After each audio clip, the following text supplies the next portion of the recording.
Okay guys, welcome back. We are still doing those footwork runs I did in the class with my students, and well, usually they forget all about this stuff, right? So for them to remember, they can watch these tutorials. But if you like this stuff and you're just watching it, of course take it, right? It's yours.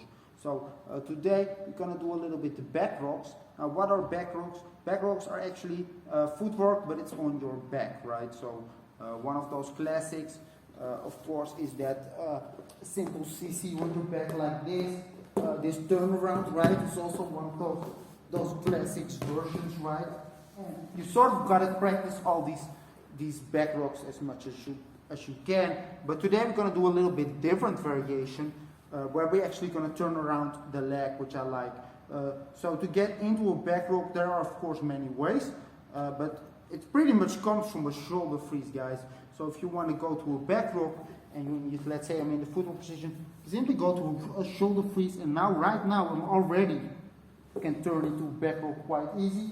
And the golden rule for back rocks is always keep your hip off the ground.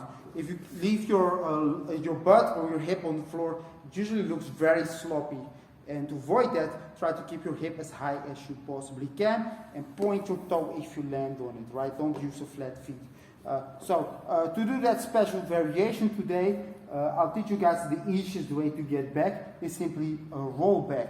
So when you basically do a front roll, but actually now you're going to do a back roll. So I'm going to just roll, like that. Extremely easy. Push your head to the side. Now we're going to do the same thing, but only touch with this leg right here. So take a look. I'm going to roll, touch with this foot. Now what I'm going to do is bring this leg under and turn my whole body around like that. This leg's now in the air.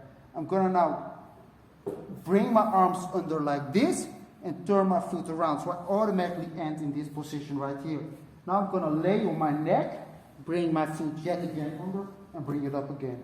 So that's quite a nice effect if you look at it, because you sort of see a turning point, but this foot keeps touching the floor, guys. So that's a nice effect. So take a look, we're going to make that little roll back, turn around, right, like that.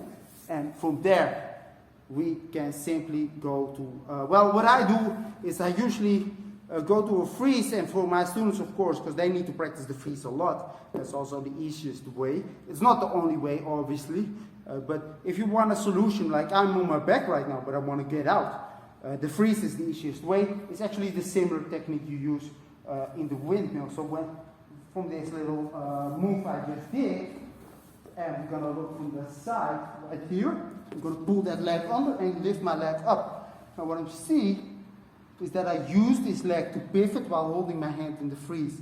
And I can simply turn into the freeze like this. Now to go to the footwork from the freeze, if you want to do more footwork, simply push. It's similar to a push-up, and you've got to push fast. So when you push, what will happen, I'm now in the back of the footwork, and I can simply continue however I like. So that's the easiest solution. Obviously, because you're in the freeze, you can do any power move you like, right? For instance, the flare or the windmill or whatever move you like. So that's quite a nice effect. So guys, let's do the whole thing, but as a special variation, let's try this for a change. We're going to sit with our left, we're going to bring the arm in like that, and now go into that shoulder freeze like this. You can turn around like that. So basically you can turn your whole body around if you like. It's really up to you how you get into it. So let's do the whole thing. I'll just use this roll back now for now to make it more simple. I'm going to roll back, leave the foot in the air, turn it under, and glide the whole body back like that. Turn into a freeze and continue however you like. So that's the little move you can use in your footwork. In general, it's very handy if you can do back rocks, but usually it's like, if you don't practice it correctly, it's going to be very sloppy. So you need to practice this so your hip actually stays at the ground, guys. But you can use this little turnaround if you like it. Alternatively, by the way, you can do it with two legs, which also a nice effect if you like it. You're simply going to do the exact same thing, but touch with two legs like this. Turn around, turn around, turn around, turn around. See how easy that is? Really, if you know the technique, it's not that hard to play around with this stuff and make fun stuff like that, guys.